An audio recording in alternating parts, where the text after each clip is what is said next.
Morning, everybody. Hope you're all okay. Hope you're doing well. Sorry, I haven't been around a great deal this week. I've been busy doing some other stuff, actually refitting the bathroom. To be honest, um, you know, as needs must.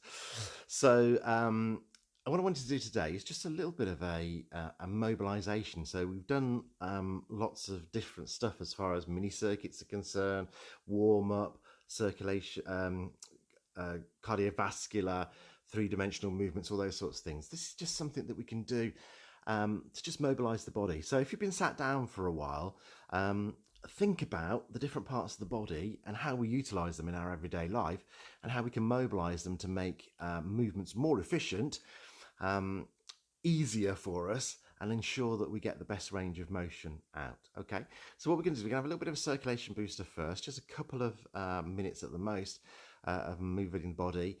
Something you could do when you get up out of a chair, for instance, we've been sat for a while, so you just boost the body again, and then we'll focus onto our mobilization. So first things first, let's have a look at our posture. There's a seated option and there's a standing option.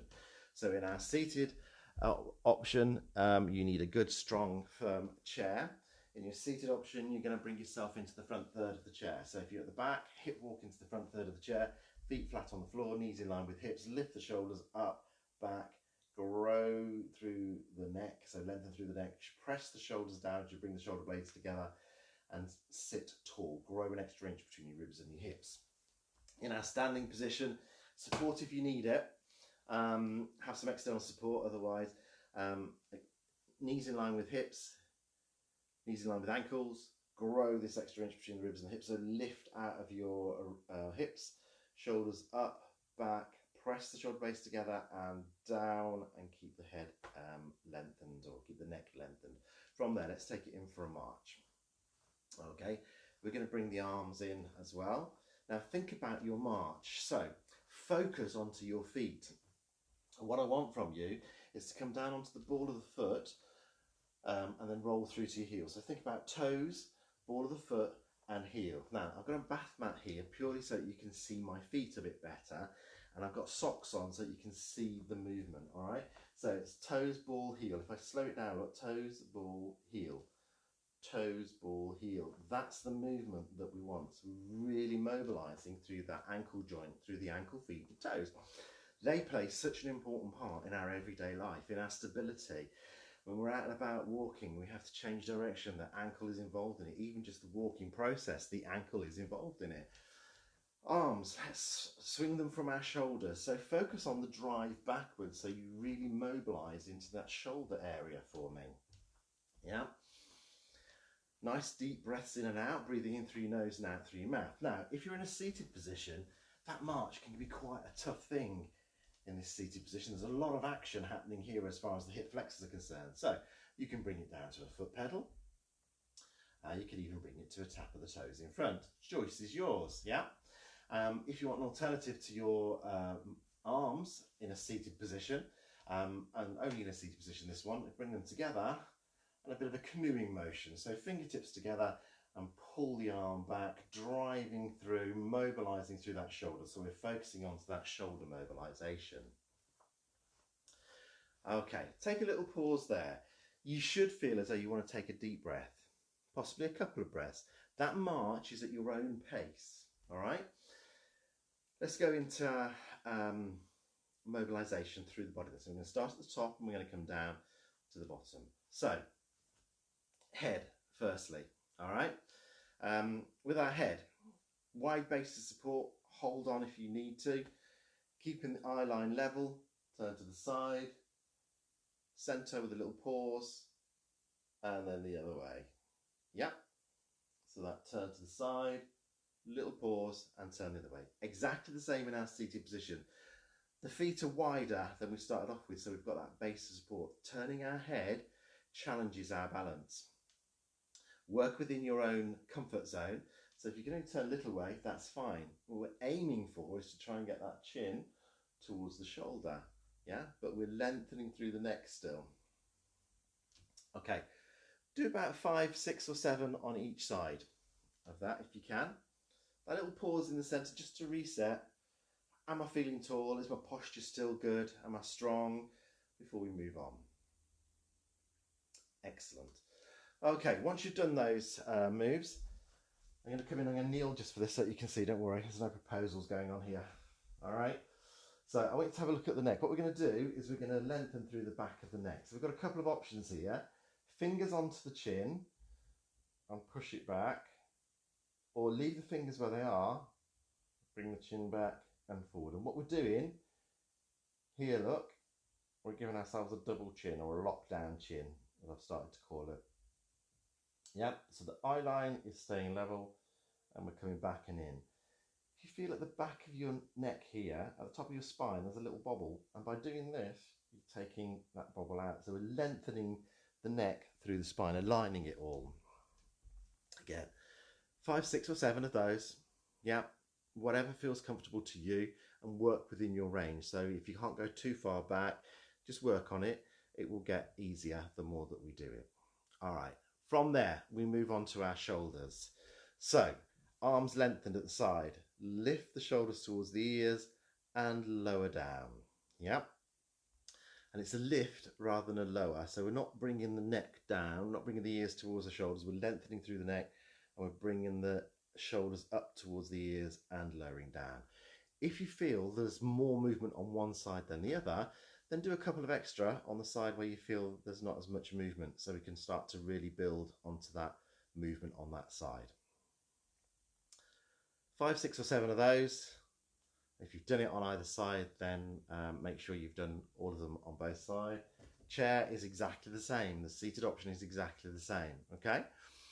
Next, we move on to a roll of the shoulders. So have a look. Shoulders come forward, lift them up, roll them back. The shoulder blades come together at the back and we press those shoulders down. Yeah? So forward, up, back with the shoulder blades together and press the shoulders down. So it's a full mobilization of those shoulders. Yes? So we're coming forward, we're lifting up, rolling them back, bringing the shoulder blades together and pressing the shoulders down. Again, 5, 6 or 7 of those. And if you feel there's an asymmetry, so more movement or less movement on one side, focus on that side for a couple more. Yeah, and feel the movement within there. So feel the shoulder coming forwards, feel it rotating around in its joint, pressing the shoulder blades together and down. And that press of the shoulder blades together and the press down of your shoulders is what brings us into our good, strong posture. Excellent. From there, we move down into our trunk. So, wide stance. We're going to turn the body from side to side. Exactly the same in our seated position as it is in our standing position, but I'll cover that in a second. So, standing tall, hips are going to stay locked. Have a look firstly and then decide how you want to do it. Turn to the side, little pause in the centre, and turn the other way. Now, let me just pull my t-shirt up a little bit so you can see the hips. Look, have a look here. And I'll come sideways so you can see nothing happens as far as my hips are concerned. So they stay still as I twist my trunk to the side. In a standing position, if you want to feel this and make sure you're not moving your hips, you can lean against something. So lean your bottom against some support, turn there, and you will feel, if you start to turn your hips, you'll feel one part of the body come off. In our seated position, exactly the same. So we're utilising the bottom this time as our feet. So if I feel my bottom start to lift on one side, I know that I'm moving my hips and we don't want to do that.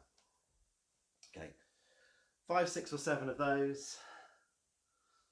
Either way, and you do it again. If you can turn more on one side, you might want to do an extra couple on the side where there's less movement, just to emphasise it. Last one of the trio as far as, well, no, it's not the last one, that was the first one. Next one as far as the trio is concerned.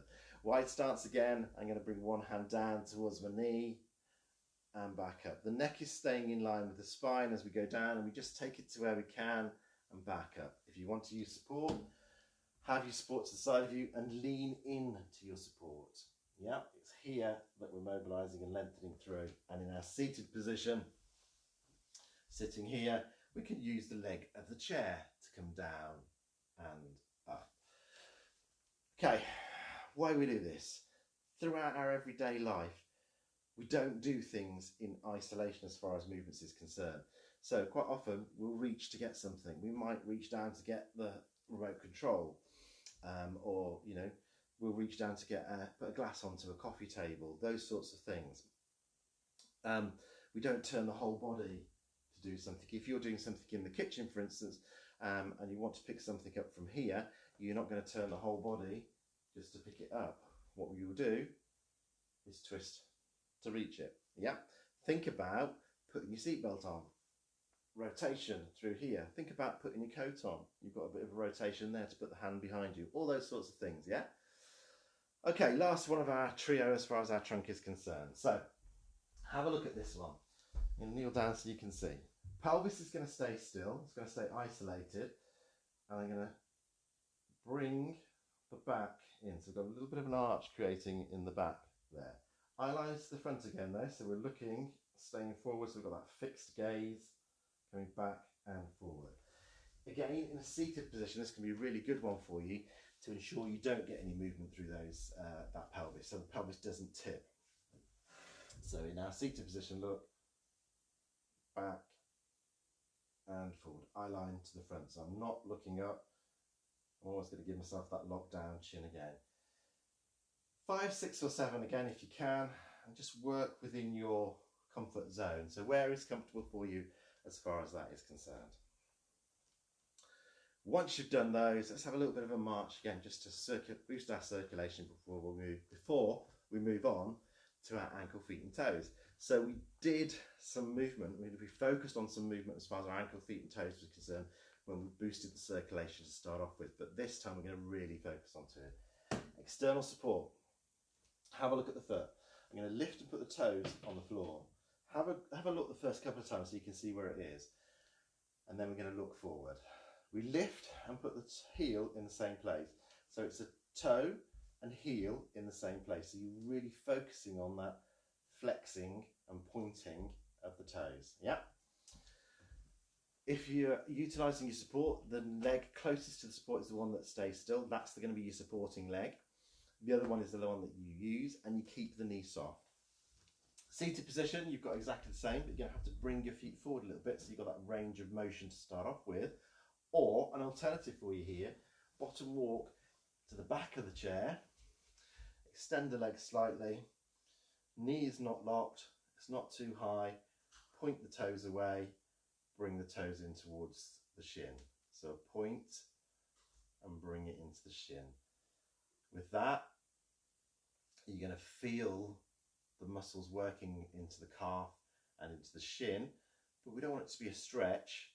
So if you start to feel it as a stretch, bring your foot down a little bit lower. So bend the knee a little bit more and really focus on trying to get the best range of motion within there. So point it away as much as you can, flex it back in as much as you can. All right, 5, 6 or 7 on one leg.